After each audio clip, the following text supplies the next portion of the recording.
to talk about William Blake. I try to talk about Blake as much as I can, but it's kind of difficult because he's a poet, and unless I read the poetry, unless I go through it, it's very difficult to show you the depth of what he's talking about, show you the importance of the things he's saying. But to me, Blake is one of the most inspirational people you'll ever read, and if you really internalize his messaging, I think it's going to help you a whole lot. So here's a few quotes by him.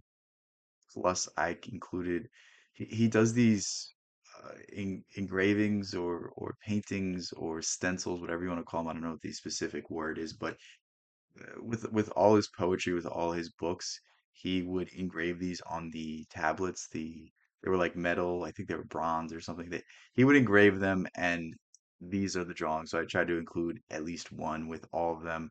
They're not where they should be. They're not directly where they are, but I just wanted to give you a bigger picture of his art because he wasn't just a poet. If the doors of perception were cleansed, everything would appear to man as it is, infinite. For man has closed himself up till he sees all things through narrow chinks of his cavern. And this is a quote made very famous by Aldous Huxley in The Doors of Perception. Hence the name, The Doors of Perception is named after this Blake quote. But really, what Blake is saying here is that we see the world in one way. We see the world in a definite, this means this, oh, this happened, so only this could be the cause of things. Whereas things are so vast, it's an ocean, and we're merely a pebble in the grand scheme of things, and yet we think we can define things. We think we know everything, and it's our narrow focus that defines things, and once you define things, it limits them. And really, what Blake is talking about is creativity. You know, if you have a one-track mind and that's the only approach that you're going to apply to the situation, then you can only have one outcome. But if you are open-minded, if you have a different path, if you have faith in a different way of things, then you are limitless. Think of the Teslas, think of the Einsteins, the people that created entire new fields and entire new ways of viewing the world simply because they weren't willing to be conventional. What is now proved was once only imagined. This is one of my favorite quotes by Blake because it really defines the nature of everything. The nature of everything is that everything you see around you, everything that you can even imagine or observe or in any way contextualize was first an idea and second brought into reality, and it's faith in the imagination that allows any creation to occur. The imagination is not a state, it is the human existence itself. Even the way you view the world, even the way you converse with other people, even like everything you observe is through your imagination, is through your model of the world. And that's why there's so many differences in opinions, so many differences in how people see things. And you can go on one side of the aisle and listen to those news stations and a certain event happened a certain way, or you could go to the other side of the aisle and it's completely different. And that's really what Blake is talking about here. And Blake doesn't see imagination as a separate identity. It's one universal identity with different expressions. So to Blake, there's no difference between me and you. It's just different set of ideas. And really, it's piggybacking off of the thing Schopenhauer put so perfectly that all empathy derives from this art thou, that you can see yourself in other people, that you can see that if you had every single experience, every single thing that happened to this person, you would probably make the same decision. So next time you go to judge somebody, like look to yourself first and say, I'm not that much better. Enlightenment means taking full responsibility for your life. And I think this is one of the most profound statements you can make because, people will wrong you. That's just a fact of life. Like, I'm sure you can point to a million things and say, this is why I'm not a certain way, or this is why I'm not a certain way. And there are things that just, it's so unlucky that, like, nobody deserves that. But to a certain extent, the majority of things that happen to you are your fault. The majority of things that occur are because you allowed them to. You know, why did you get allow that person to get under your skin? Why'd you allow that person that was making fun of you to get to your head? And instead of just seeing it and laughing and just moving forward, why did you allow that relationship to break down? Why did you allow that relationship to break down to the point where that person wanted to leave you? You know what I mean? It's like you can say that the other person is wrong in every argument, but you could also be incorrect. You know what I mean? Because like it doesn't matter what happened in that moment. It matters what you did. What did you do to respond? How did you react? Could you have reacted better? If the answer is yes, which it always is, I could have reacted better, I could have done something differently, then I want you to take that responsibility, because when you take that responsibility, then you can learn a lesson.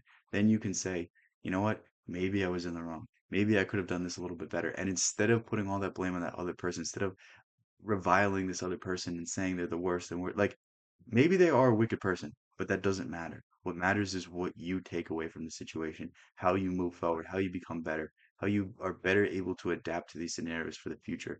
And that is what Blake's talking about here.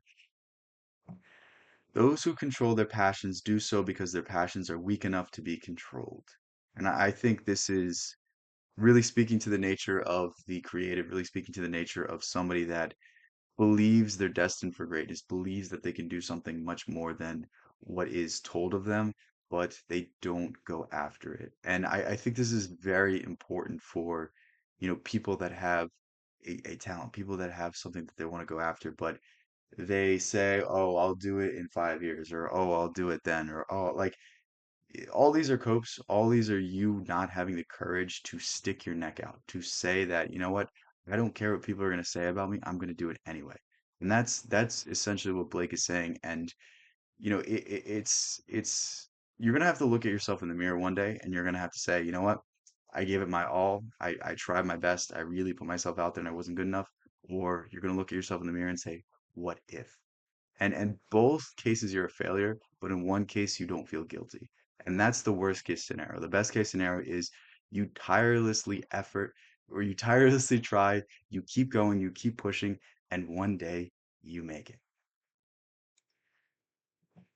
I have now another plain fact. Any man of mechanical talents may, from writings of Paracelsus or Jacob Bayman produced 10,000 volumes of equal value with Swedenborg's, and from those of Dante or Shakespeare an infinite number. But what he has done this, let him not say that he knows better than his master, for he only holds a candle in the sunshine.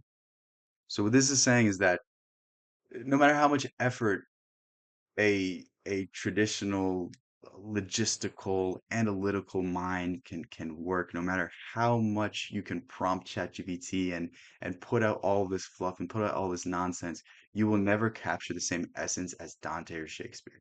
You'll never in any way strike a similarity between the two. And it's talking about the depth of human experience. It's talking about the depth of creativity. It's talking about the height of greatness and what can really come through humanity. And when you limit yourself to a mechanical state, when you limit yourself to a state of this happened, so I give this output, oh, this thing happened, so it can only mean this. That's what he's talking about, the mechanical mind. It's talking about what school teaches you, the lack of creative thinking, the lack of ingenuity and the ability to respond and adapt. It's, oh, I need to plug this into a spreadsheet and get the output. And that's the answer. And that's the only way to do it. That if we improve these numbers, then the business goes up. And that's not always the case. We all know that. And he's really speaking to the dumbing down of society, because there used to be a day and age where society was or at least the intelligence of society was a well-balanced one where people were both very scientifically adept as well as metaphysically adept or creatively or spiritually. Like there was a very good carryover between the creative minded individuals and the analytical mind, and those oftentimes existed in one person, which is what we talk about as a renaissance man. But Blake was sort of around in the time where it became a shift to purely material, purely scientific, purely what we can observe and what we can record from that observation. Whereas there are things beyond our comprehension. There are things that we can never explain. Even as I speak, every piece of color that you see, whether it's on the screen or in the room, is merely atoms vibrating at a certain frequency to give the appearance of color. And that's things that are beyond our observation. And it circles back to the first quote I shared. And that's why I added that quote first, because it really sums up all of Blake's ideas in that if you limit yourself, you limit yourself. If you say this is one way, then you solidify it's one way. With that said, here are some quotes by William Blake. Hopefully, this inspires you to read William Blake. The first thing I would read by him is Songs of Innocence and Songs of Experience. That is a very short work of poetry that has a lot of these ideas condensed down. The next thing I would read is The Marriage of Heaven and Hell. And if you like those, do like I did and